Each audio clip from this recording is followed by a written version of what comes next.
Yazid की फौज ने तुर्की के जरिए ईरान को आखिरी चेतावनी दी है। आखिरी कहा, यह लास्ट वार्निंग है।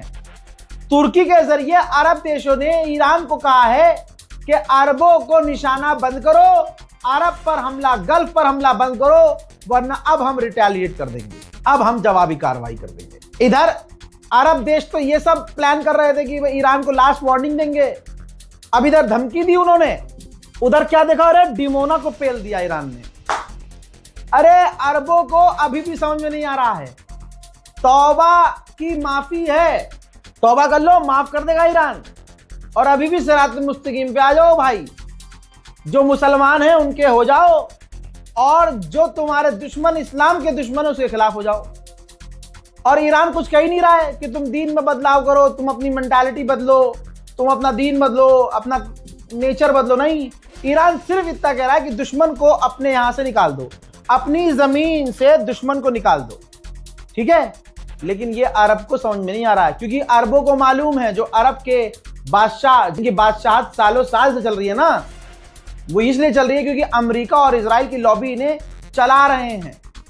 वरना भाई पूरी दुनिया में डेमोक्रेसी है, ये बादशाह बने पड़े हैं अभी, ये चीजें कोई सुनता समझता नहीं है। डिमोना को बजाने के बाद और लगातार अरब को पेलने के बाद सऊदी अरब अब आकर इतना फ्रस्ट्रेट हुआ कि आधी रात को जब आप सो रहे थे, यानी रात के 3:30-4 बजे करीब भारतीय वक्त के मुताबिक, यह रिपोर्ट आती है कि सऊदी अरब ने ईरान के एम्बेसडर को और ईरान की एम्बेसी में काम करने वाले 5 ईरानियों को डिसमेंटल कर दिया है और कह दिया है कि अब आप ऑफिशियल नहीं हो, और 24 घंटे का उनको टाइम दिया है कि आप हमारे मुल्क से निकल जाओ।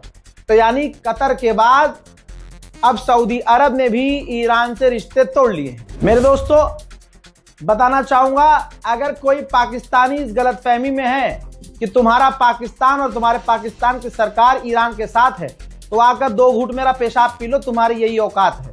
तुम अपने आप को मुस्लिम देश कहते हो, लेकिन तुम्हारी सरकार तुम्हारा ही कंट्रोल में नहीं है। ये देखो, तुम्हारा पालतू कुत्ता, तुम्हारा पाकिस्तान का विदेश मंत्री अरब के साथ मीटिंग कर रहा है। रियाद के अंदर सऊदी अरब, कतर और तुर्की के बीच मीटिंग हुई है, पाकिस्तान भी यहाँ मौजूद था। ईरान की स्थिति परिस्थिति को लेकर, इलाके के हालात को लेकर रणनीति बनाई जा रही है। याद रखना, फिर से तमाम मुसलमानों को संदेश है मेरा पर्सनल ओपिनियन है कि भरोसा करना ही नहीं किसी पे। कभी आप सोच रहे हो नहीं भाई तुर्की सही बोल रहा है, ईरान, भरोसे की अगर बात आए तो किसी पर भरोसा मत करना, सिर्फ अल्लाह पर करना। और अगर जमीन पर करना है, जंग सामने है आपके, किसके ऊपर भरोसा करना है और किसके ऊपर नहीं करना आपके सामने है। पूरी रात ईरान ने जो बजाया है, ईद के दिन दिवाली जो फादरलैंड के साथ खेली है ईरान ने, हा। मेरे दोस्तों, अंडुए यहाँ भारत में सो रहे थे और उधर अंधभक्तों का फादरलैंड पेला जा रहा था जबरदस्त तरीके से।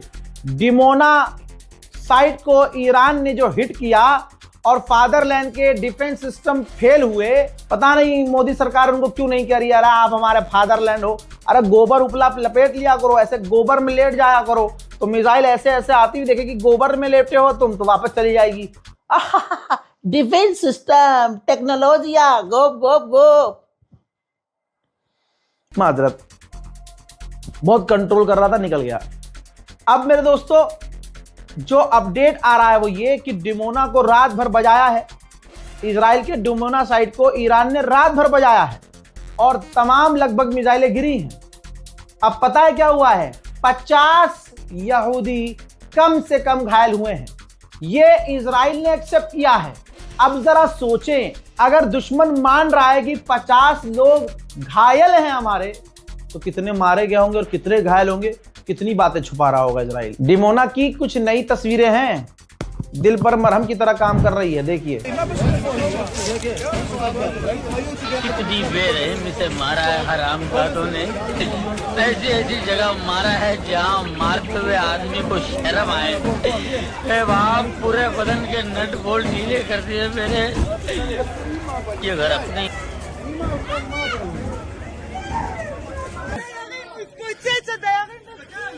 Oy vavoy na ala olam.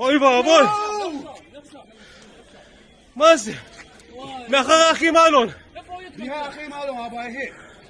אודי אחי, צמוד לשכונה שלי, צמוד לבית שלי. לא, בוא'נה, יש דלק, בוא'נה.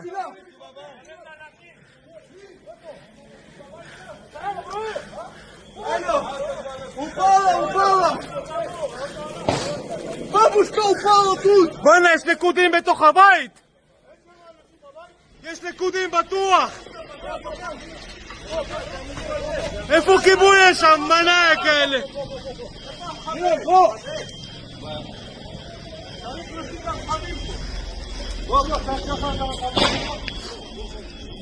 תרחקו, חבר'ה! पूरी तरह से इजराइल का डिफेंस सिस्टम फेल हो गया।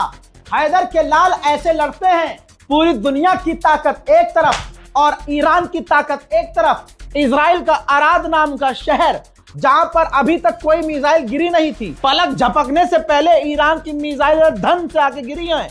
ऐसा लग रहा है जाफर जिन मिसाइल अपने हाथों से पकड़ के धबाधब गिरा रहे हैं। भैया देखिए अराद।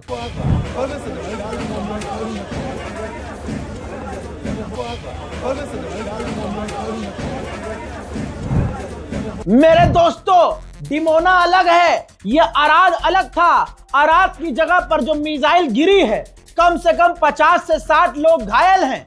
बंकर में नहीं थे तो सोचो कितने मारे गए होंगे। इजराइल ने हेलीकॉप्टर एम्बुलेंस भेजा, वहां पर पूरी टीम भेज दी है। तबाही का मंजर है। आप सो रहे थे, लेकिन ये मंजर देखिए।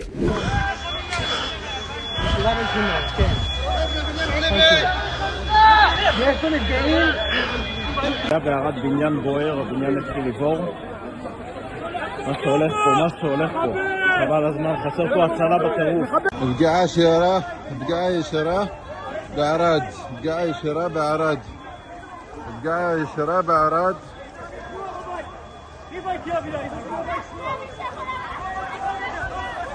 ערד ישראל, פגיעה ישירה, כל עולה באש. זירת הנפילה. נפילה בערד ברחוב סימון, ליד שרגור וליד כל המרכזים. וואו, איזה נפילה יש פה.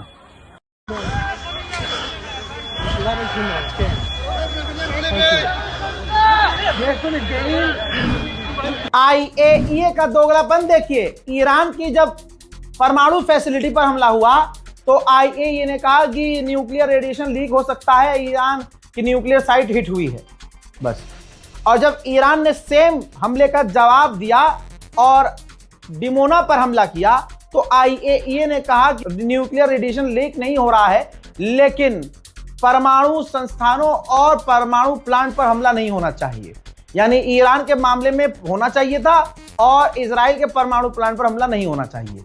यह है IAEA। इजराइल तमाम चीजें छुपा रहा है। उसने पहला जो स्टेटमेंट जारी किया उसमें यह मैप दिखा दिया और कह दिया कि जो हमारा डिमोना फैसिलिटी है उससे 12 किलोमीटर दूर ईरान की मिसाइलें गिरी हैं।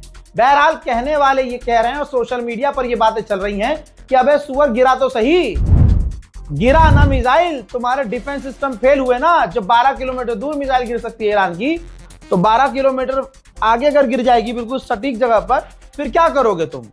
हजरात, अभी मेरे पास ये नाम क्लियर नहीं हुआ कि ईरान ने डिमोना और ये दूसरी जगह पर इजराइल के जो मिसाइल दागी है, जो पलक झपकने से पहले पहुंची है, बूम, ये कौन सी मिसाइल थी? इसका नाम सामने नहीं आया है, लेकिन कहा जा रहा है ये क्लस्टर मिसाइल नहीं थी और इसकी स्पीड भी आवाज से कई गुना ज्यादा थी। यानी इतनी देर में मेरी आवाज माइक तक नहीं पहुंच रही है जितनी देर में मिसाइल पहुंच जाए। तो यानी ईरान ने सच कहा था, अब हमने अपने नए हथियार निकाले हैं। जब दुश्मन थक कर हगने लगे हैं, हाँफने लगे हैं, तो ईरान ने कहा है कि मुन्ना गेम अभी शुरू हुआ। पिछले अपडेट में मैंने बताया था कि इजराइल तो किलसेगा क्योंकि इज्जत भी गई। जो उसने क्लेम किया था वो भी डूब गया कि हमने ईरान की मिसाइल पावर खत्म कर दी। जब इसने ऐलान किया कि हमने ईरान की मिसाइल पावर खत्म कर दी है, तभी ईरान ने ये हमले किए। इस 20 दिन की जंग में ईरान का सबसे बड़ा हमला इजराइल पर है ये। तो बौखलाहट में इजराइल ने आकर कराज, इस्फहान, तेहरान, कुम सब जगह बड़े हमले शुरू कर दिए हैं। लेकिन इंशाल्लाह ईरान का कोई तो प्लान होगा। भाई साहब, ईद मना रहा ईरान। किसी ने कहा था उत्तम नगर में खून की होली खेलेंगे, ईरान सीरियस ले गया। ईरान कह रहा अच्छा हम खेलेंगे यहाँ मिडिल ईस्ट में खून की होली। ये देखो ईरान ने अब दोहा को धमकी दे दी। दोहा के मेन इलाके को मैप जारी करके खाली करने का आदेश दिया है कि मुन्ना खाली कर दो। और ऐसा हुआ नहीं अब तक कि ईरान ने मैप जारी किया और हमला ना किया हो। दोहा में भगदड़ का माहौल है। द गार्डियन, बर्तानिया का सबसे बड़ा अखबार, क्या लिख रहा है ये 1.5 लाइन पढ़ लो।